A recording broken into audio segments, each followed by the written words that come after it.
Hi, I'm Madison, and today I'm going to show you how to assemble your Moonlight garden bouquet from FreshCut paper. Let's start by opening the envelope and see what's inside.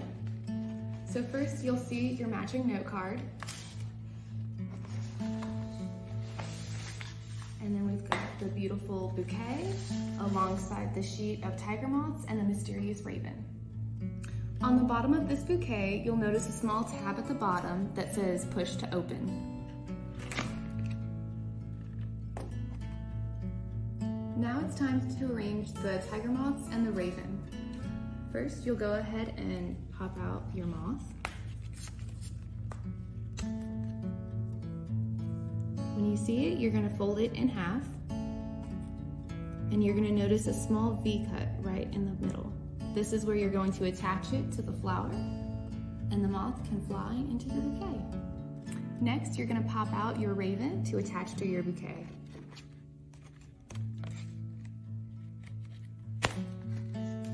And you'll notice the raven has a small slot in the bottom for easy attachment.